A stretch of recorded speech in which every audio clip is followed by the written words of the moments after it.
Chapter 4 of Persuasion by Jane Austen.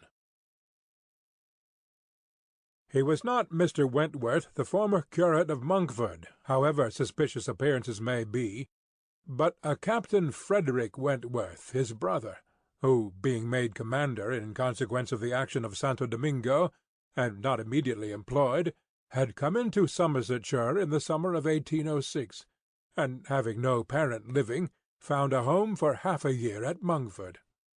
He was, at the time, a remarkably fine young man, with a great deal of intelligence, spirit, and brilliancy, and Anne an extremely pretty girl, with gentleness, modesty, taste, and feeling. Half the sum of attraction on either side might have been enough, for he had nothing to do, and she had hardly anybody to love. But the encounter of such lavish recommendations could not fail. They were gradually acquainted, and when acquainted, rapidly and deeply in love. It would be difficult to say which had seen highest perfection in the other, or which had been the happiest, she in receiving his declarations and proposals, or he in having them accepted. A short period of exquisite felicity followed, and but a short one. Troubles soon arose. Sir Walter, on being applied to, without actually withholding his consent, or saying that it should never be, gave it all the negative of great astonishment, great coldness, great silence, and a professed resolution of doing nothing for his daughter. He thought it a very degrading alliance, and Lady Russell, though with more tempered and pardonable pride, received it as a most unfortunate one. Anne Elliot, with all her claims of birth, beauty, and mind, to throw herself away at 19, involve herself at 19 in an engagement with a young man who had nothing but himself to recommend him, and no hopes of attaining affluence but in the chances of a most uncertain profession, and no connections to secure even his farther rise in the profession, would be indeed a throwing away, which she grieved to think of. Anne Elliot, so young, known to so few, to be snatched off by a stranger without alliance or fortune, or rather sunk by him into a state of most wearing, anxious, youth-killing dependence. It must not be, if by any fair interference of friendship, any representations from one who had almost a mother's love and mother's rights, it would be prevented. Captain Wentworth had no fortune. He had been lucky in his profession, but spending freely what had come freely, had realized nothing. But he was confident that he should soon be rich, full of life and ardour. He knew that he would soon have a ship, and soon be on a station that would lead to everything he wanted. He had always been lucky, and he knew he should be so still. Such confidence, powerful in its warmth, and bewitching in the wit which often expressed it, must have been enough for Anne. But Lady Russell saw it very differently. His sanguine temper and fearlessness of mind operated very differently on her. She saw in it but an aggravation of the evil. It only added a dangerous character to himself. He was brilliant, he was headstrong. Lady Russell had little taste for wit, and of anything approaching to imprudence a horror. She deprecated the connection in every light. Such opposition as these feelings produced was more than Anne could combat. Young and gentle as she was, it might yet have been possible to withstand her father's ill will, though unsoftened by one kind word or look on the part of her sister. But Lady Russell, whom she had always loved and relied on, could not, with such steadiness of opinion and such tenderness of manner, be continually advising her in vain. She was persuaded to believe the engagement a wrong thing, indiscreet, improper, hardly capable of success, and not deserving it.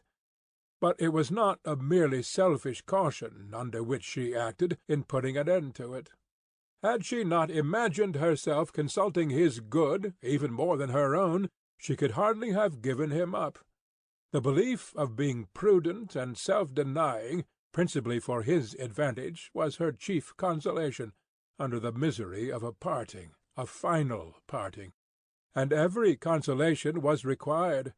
for she had to encounter all the additional pain of opinions on his side, totally unconvinced and unbending, and of his feeling himself ill-used by so forced a relinquishment. He had left the country in consequence.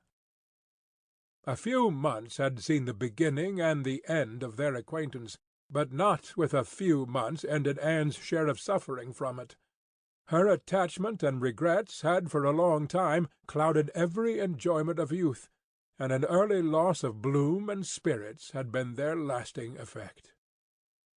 More than 7 years were gone since this little history of sorrowful interest had reached its close, and time had softened down much, perhaps nearly all, of peculiar attachment to him.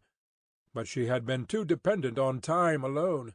No aid had been given in change of place, except in one visit to Bath soon after the rupture, or in any novelty or enlargement of society. No one had ever come within the Kellynch circle who could bear a comparison with Fredrick Wentworth as he stood in her memory. No second attachment, the only thoroughly natural, happy, and sufficient cure at her time of life, had been possible to the nice tone of her mind, the fastidiousness of her taste, in the small limits of the society around them.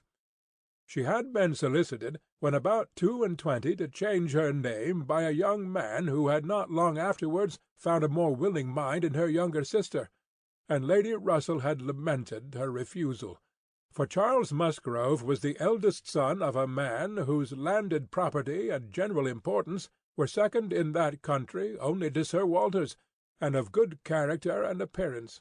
And however Lady Russell might have asked yet for something more while Anne was 19, she would have rejoiced to see her at 22 so respectably removed from the partialities and injustice of her father's house, and settled so permanently near herself.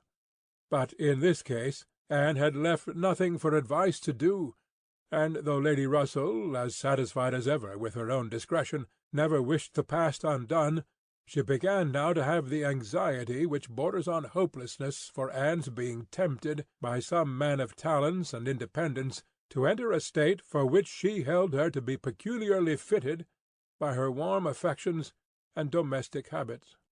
They knew not each other's opinion, either its constancy or its change, on the one leading point of Anne's conduct, for the subject was never alluded to. But Anne, at 27, thought very differently from what she had been made to think at 19.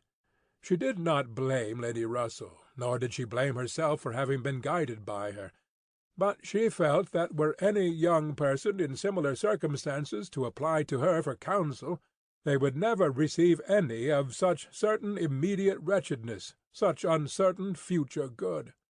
She was persuaded that under every disadvantage of disapprobation at home, and every anxiety attending his profession, all their probable fears, delays, and disappointments, she should yet have been a happier woman in maintaining the engagement than she had been in the sacrifice of it. And this she fully believed had the usual share, had even more than the usual share of all such solicitudes and suspense been theirs, without reference to the actual results of their case, which, as it happened, would have bestowed earlier prosperity than could be reasonably calculated on. All his sanguine expectations, all his confidence had been justified. His genius and ardour had seemed to foresee and to command his prosperous path. He had, very soon after their engagement ceased, got employ, and all that he had told her would follow had taken place. He had distinguished himself, and early gained the other step in rank, and must now, by successive captures, have made a handsome fortune. She had only navy lists and newspapers for her authority, but she could not doubt his being rich, and in favour of his constancy she had no reason to believe him married. How eloquent could Anne Elliot have been! How eloquent at least were her wishes on the side of early warm attachment, and a cheerful confidence in futurity, against that over-anxious caution which seems to insult exertion and distrust Providence. She had been forced into prudence in her youth. She learned romance as she grew older, the natural sequel of an unnatural beginning. With all these circumstances, recollections, and feelings, she could not hear that Captain Wentworth's sister was likely to live at Kellynch without a revival of former pain, and many a stroll and many a sigh were necessary to dispel the agitation of the idea. She often told herself it was folly, before she could harden her nerves sufficiently to feel the continual discussion of the Crofts and their business no evil. She was assisted, however, by that perfect indifference and apparent unconsciousness among the only three of her own friends in the secret of the past, which seemed almost to deny any recollection of it. She could do justice to the superiority of Lady Russell's motives in this, over those of her father and Elizabeth. She could honour all the better feelings of her calmness. But the general air of oblivion among them was highly important, from whatever it sprung. And in the event of Admiral Croft's really taking Kellynch Hall, she rejoiced anew over the conviction which had always been most grateful to her, of the past being known to those three only among her connections, by whom no syllable, she believed, would ever be whispered, and in the trust that among his, the brother only with whom he had been residing had received any information of their short-lived engagement. That brother had been long removed from the country, and being a sensible man, and moreover a single man at the time, she had a fond dependence on no human creature's having heard it from him.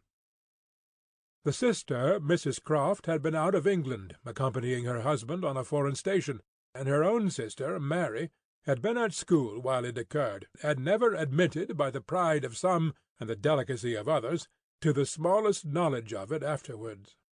With these supports she hoped that the acquaintance between herself and the Crofts, which, with Lady Russell still resident in Kellynch, and Mary fixed only 3 miles off, must be anticipated, need not involve any particular awkwardness. End of Chapter 4 of Persuasion, by Jane Austen.